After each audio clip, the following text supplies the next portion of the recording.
আছিস তুই? ভালো আছি। ভালো আছিস? সবাইকে একটু গুড মর্নিং বল। Good morning. কেমন আছো জিজ্ঞেস করবি না? কেমন আছো? এবারে নিকু নিকু কথা কেন? হুম, নিকু নিকু কথা কেন? তুই আজকে স্কুলে গেছিলি? বল গেছিলাম আজকে, কিন্তু আজকে দিদিমণি আসেনি, দিদিমণির শরীর খারাপ। গেছিলাম স্কুলে, দিদিমণি আসেনি। দিদিমণি গুড মর্নিং, আমার নতুন একটা ব্লগে সকলকে স্বাগত। আশা করি সবাই ভালো আছো, সুস্থ আছো। আমরাও সবাই অনেক ভালো আছি।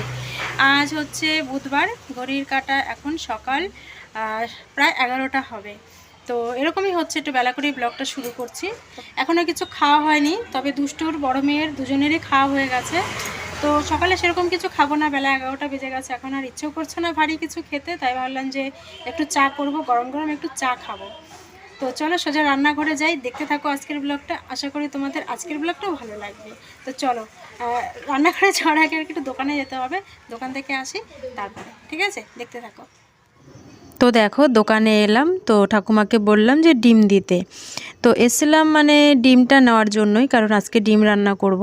আর হচ্ছে চায়ের সঙ্গে ভেবেছি একটু কেক নেব, মানে অনেকদিন কেক খাওয়া হয় না, আর শীতকালে চায়ের সাথে কেক খেতে বেশ ভালোই লাগে। তো দেখলাম যে বয়মে কেক নেই। তো ঠাকুমাকে জিজ্ঞেস করলাম যে এমনি কি প্যাকেট আছে? বলছে না, আনতে গেছে বাজারে। আমি ঠিক আছে, তাহলে পাউরুটি থাকলে পাউরুটি দাও। তো একটা পাউরুটি নিলাম, দুষ্টুর জন্য লাড্ডু নিতে হবে, কারণ ওর প্রতিদিন যে বেলাই হোক না কেন, সকাল দুপুর সন্ধে, ওর কিন্তু দুটো লাড্ডু লাগে। তো দুটো লাড্ডু নিলাম। আর গতকাল রান্নার সময় দেখেছিলাম যে হলুদের কৌটায় হলুদ বাড়ন্ত অল্প একটু আছে, আজকে হয়তো যে সেটুকুতে রান্না হবে না, তাই একটা হলুদের ছোট প্যাকেট নিয়ে নিলাম। কারণ মাসের তো এখন প্রায় শুরু, আর দিকে মাসকবরি সদাই আনারও সময় হয়ে গেছে, তাই আর বড় প্যাকেটটা নিলাম না। তো এসে দেখো চাটা করে নিলাম, লিকার চাই করে নিলাম, কারণ দুধ চা খেলে না প্রচণ্ড গ্যাস হয়ে যায়, সহ্য করতে পারি না। চা যদিও খুব একটা খাই না, কিন্তু কি বলো তো, বেলা তো অনেকটা হয়ে গেছে, সেই কারণে ভাবলাম যে একটু চাই আর কি খেয়ে নিই, কারণ ভারী কিছু এখন কিছু খেলে দুপুরে হয়তো আর খেতে পারবো না। সেই কারণে এই দেখো একটা পাউরুটি, 3টে বিস্কুট দিয়ে চা দিয়ে, তো চলো তাড়াতাড়ি করে খেয়ে নিই।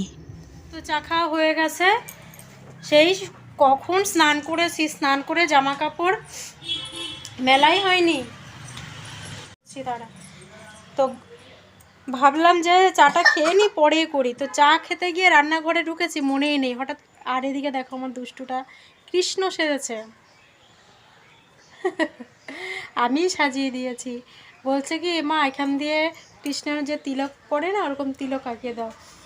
তো ওই যে বলছে, আমার তো খেয়াল নেই, মানে কী দিয়ে তোকে তিলক আঁকিয়ে দেবো? বলছে কেন, পাউডার নিয়ে নাও, পাউডার দিয়ে পাউডারের মধ্যে জল দিয়ে আমাকে তিলক বানিয়ে দাও। ওই যে বানিয়ে দিয়েছি। আর মাথায় কি দিয়েছে দেখবে, মাথায় দিয়েছে হচ্ছে ময়ূরের পালক। আর এই যে কৃষ্ণের বাঁশি, এই দেখো, এটা হচ্ছে কৃষ্ণের বাঁশি। দেখি একটু বাঁশি বাজা দেখি। ওরকম বড় বড় চোখ করে, এইভাবে ধরতে হয়, এই হাতটা এইভাবে, এরকম এরকম, হাতটা ছাড়, এইভাবে ধরতে হয়। হ্যাঁ, ধরতেরই পারে না, কিছু না, আবার কৃষ্ণ সাজে। যা সুন্দর হয়েছে। সবাইও কমেন্ট করবে ও কেমন কৃষ্ণ সেজেছে, সবাই বলবে। বল, সবাই বলবে আমাকে কেমন সেজেছি। ওমা, অন করলেই ওর মুখটা হয়ে যায় পুরো প্যাঁচার মতন, একদম কথা বলতে চায় না। আগে যে কথা বলতো, সেই কথা বলাটা ও সম্পূর্ণ ভুলে গেছে, কারণ কতদিন ওকে ব্লগে নিই না বা ব্লগও করি না, সেই কারণে ও টোটালি ভুলে গেছে। তো যাই হোক, বালতির মধ্যে সব ভেজা জামা কাপড় রয়েছে, আর শীতের বেলায় তো দেখতে দেখতে রোদ চলে যাবে। ছোটদাকে ভিডিও কল করো। ছোটদাকে ভিডিও কল করবো, আগে জামা কাপড়গুলো মেলে আসি। না না, এই যে এটার মধ্যে সব জামা কাপড় ভেজা, এগুলো আগে মেলে দিয়ে আসি। সর ভিডিও কল করো। এই দেখো এখানে শাড়িটা মেলে দিলাম। আর আমার এই শাড়ির ছাপাটা এত প্রিয়, তোমাদের মানে বলে বোঝাতে পারবো না, আমার খুব প্রিয় এই ছাপাটা। আর বাকি জামা কাপড়গুলো এই যে এখানটায় মেলে দিলাম। আজকের আকাশটা সুন্দর, বেশ নীল নীল একটা আভা আছে, রোদ ঝলমলে একটা আকাশ। যাই হোক চলো, বসে থাকলে হবে না, প্রায় 11:15 বাজে। এখন সোজা রান্নাঘরে ঢুকে আগে রান্নাটা সারবো। আজ ডিম করব আর একটা নিরামিষ একটা সবজি করব, ঠিক আছে? তো চলো রান্নাঘরে যাই। এই এদিকে আয়, বকবো কিন্তু। চলে আসো তো, না স্নান করবে চলো, গরম জল করে দেবো চলো। আমি এরকমই থাকবো। তাহলে ওদিকে যাচ্ছিস কেন? ওদিকে কেন যাচ্ছিস?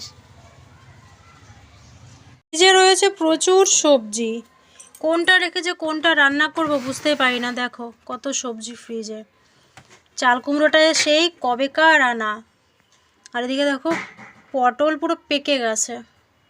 তো করবো হচ্ছে মূলো দিয়ে শিম দিয়ে একটা চচ্চড়ি করব, সেই জন্য ওটা বার করি। এত সবজি মানে নষ্ট হচ্ছে, মানে 2 সপ্তাহ ধরে বলার মানে কোনো ভাষা নেই। এগুলো যদি দুষ্টুর বাবা দেখে আমাকে লাঠি দিয়ে পিটাবে, বলবে যে এত টাকার দাম সবজি আর তুমি সবজি এইভাবে নষ্ট করো। আর আজকে দোকানে গেছি আলু আনতে, বিশ্বাস করবে না আলুর দাম মানে কিলো বলছে হচ্ছে 40 টাকা। আমি বললাম থাক, আলু ছাড়াই আজকে ডিম তরকারি রান্না করব। কি করব বলো, 40 টাকা যদি দাম হয় কি করে সম্ভব? আলু মনে হয় বাদে দিয়ে দিতে হবে খাওয়া। কটা বরবটি দিলে ভালো লাগে মনে হয়। এই দেখো,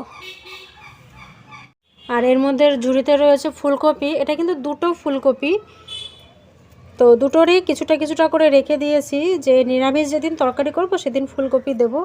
তার সঙ্গে এই যে ফুলকপির যে ডাঁটগুলো আছে না, মানে ডাঁটাগুলো কিন্তু নিরামিষ তরকারিতে দিলে বেশ ভালো লাগে, সেই জন্য না এগুলো রেখে দিয়েছি। এই যে, তো চলো এই সবজিগুলো কেটে নিয়ে একটা নিরামিষ তরকারি হবে এই সবজিগুলো দিয়ে। আর ডিম এনেছি দোকান থেকে, এই যে ডিম দেখলেই তোমরা এনেছি। ডিমগুলো সেদ্ধ বসিয়ে দিয়ে তারপরে নিরামিষ যে তরকারিটা করব সেই সবজিগুলো বানিয়ে নেব। আজকে ডিমটা করব একদম কষা কষা করব, ঝোল করব না, সেই জন্য সবকটা ডিমই সেদ্ধ করে নেব, নাহলে দুষ্টুর বাবার আবার ডিমের ঝোল করলে ওর আবার অমলেট করতে হয়। তো এই যে 6টা ডিম, চলো সেদ্ধ বসিয়ে দিই।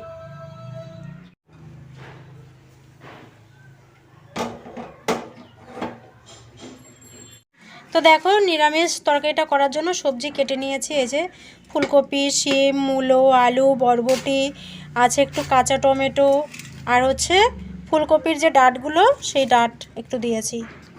তো চলো তাড়াতাড়ি করে রান্নাটা করে নিই।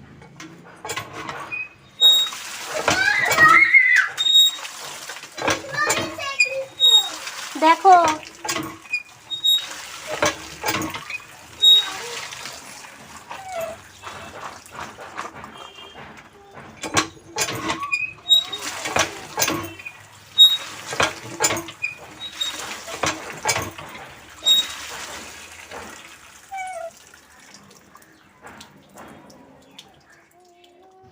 আর এখন কি বলো তো, শীতকালের যেসব সবজি সেগুলো তো এখন সারা বছরই পাওয়া যায়, কিন্তু শীতকালের সবজিগুলোর টেস্ট একটু আলাদা, টোটালি অন্যরকম। তাই এই রেসিপিটা আমার শাশুড়িমাকে দেখতাম খুব করতো, যদিও ওনার মতন হয় না রান্না, তো সেইভাবে করি, রান্না করার মতন চেষ্টা করি আর কি।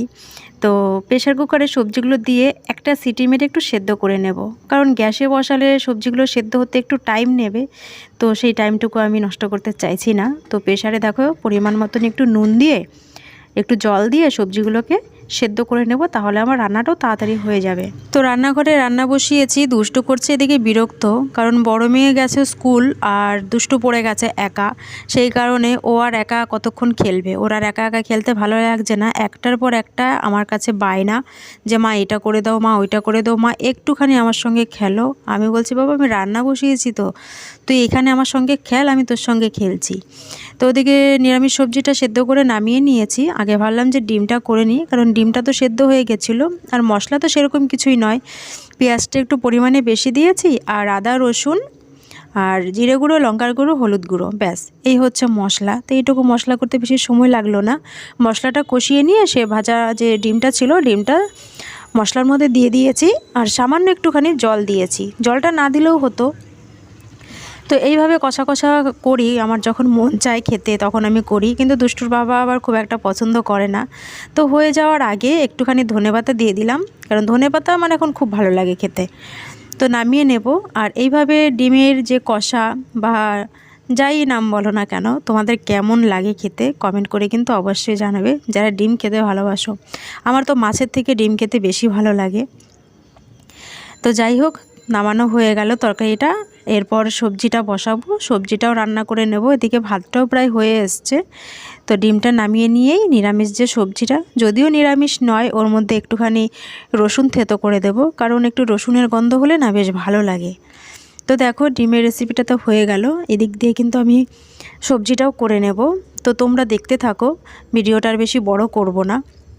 তো আজকের ভিডিওটা তোমাদের কেমন লাগলো কমেন্ট করে কিন্তু অবশ্যই জানিও, ভালো লাগলে একটা লাইক করে দিও। আর আমার চ্যানেলে যদি আরও নতুন নতুন ভিডিও দেখতে চাও তাহলে অবশ্যই ঝটাপট চ্যানেলটিকে সাবস্ক্রাইব করে নিও, নিত্য নতুন ব্লগ তোমাদের সঙ্গে শেয়ার করব। তো চলো আজকের মতন তাহলে টাটা, সবাই ভালো থেকো, দেখা হচ্ছে পরের কোনো নতুন ব্লগে।